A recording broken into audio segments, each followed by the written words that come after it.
وہ میں نے یہ پوچھنا تھا جی جی کہ گھر میں خیر برکت کے لیے کوئی ایسا وظیفہ بتا دیں، یعنی کہ کام کی بہت پریشانی ہے، میرے ہسبینڈ ہے جو ان کا کوئی اتنا کام صحیح نہیں ہے،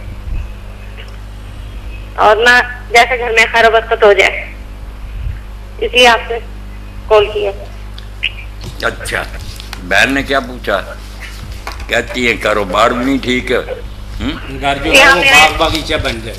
یا میرے میاں کا جو کاروبار ہے نا، کام نہیں ہے، یا خود نہیں کرتے، یا وہ میں خود کرنا نہیں چاہتے۔ ٹیلی ویژن کی آواز کچھ کم کر لینا آپ، اچھا اپنے ٹیلی ویژن۔ یہ میری بہن وہ میرا بھائی اگر کام نہیں کرتا یا کرنا نہیں چاہتا تو اس کے لیے کوئی نسخہ آپ ہی تجویز کریں نا، جو اس کو ہلائیں، جو اس کو گھر سے نکالے۔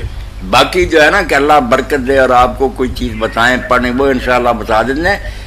اس بھائی کی منت سماجت تو آپ بھی کریں کہ گھر کیسے چلے گا۔ آپ کرتے ہیں کبھی نہیں، بس اسی طرح کبھی مالک جواب دے دیتے ہیں، کبھی خود چھوڑ کے آ جاتے ہیں۔ چلو آج کے پروگرام میں بتایا تو پہلے بھی، مگر آج بھی سب بہن بھائی یہ نوٹ کر رہے ہیں، یہ 28واں پارہ ہے، 28واں سورہ طلاق، اس کی دوسری آیت جو ہے نا اس کا آخری ٹکڑا ہے وَمَن يَتَّقِ اللَّهَ يَجْعَلْ لَهُ مَخْرَجًا، اور اس کے آگے پھر پوری تیسری آیت دوسری کا آخری ٹکڑا وَمَن يَتَّقِ اللَّهَ يَجْعَلْ لَهُ مَخْرَجًا وَيَرْزُقْهُ مِنْ حَيْثُ لَا يَحْتَسِبُ وَمَن يَتَوَكَّلْ عَلَى اللَّهِ فَهُوَ حَسْبُهُ إِنَّ اللَّهَ بَالِغُ أَمْرِهِ قَدْ جَعَلَ اللَّهُ لِكُلِّ شَيْءٍ قَدْرًا۔ دوسری کا آخر اور تیسری پوری، یہ 100 بار پڑھنا، دن اور رات میں کسی وقت نا 100 مرتبہ پڑھنا، درود شریف 3 مرتبہ پہلے پڑھنا، 3 بعد۔ یہ سارے میرے بہن بھائی ایسا سمجھ لیں کہ بالکل نہ نشانے پر تیر لگنے والی بات ہے،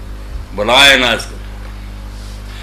میں دہرا دوں مولانا، اجازت دیں؟ آپ نے آپ کی بات اچھی طرح سمجھ آ جائے گی۔ 28واں پارہ مولانا نے بتایا ہے، سورہ کا نام ہے سورہ طلاق، اور آیت نمبر 2 ہے، اور آیت نمبر 2 کا تھوڑا سا ٹکڑا، اور اس کے بعد آیت نمبر 3 پوری پڑھنی ہے 100 بار، اول و آخر درود پاک پڑھنا ہے 3 بار، 3 بار درود شریف پڑھنا، یہ درود 3 بار، 3 بار۔ انشاءاللہ اللہ تعالیٰ مسئلے حل کرے گا، فضل فرمائے گا۔ جی بارک۔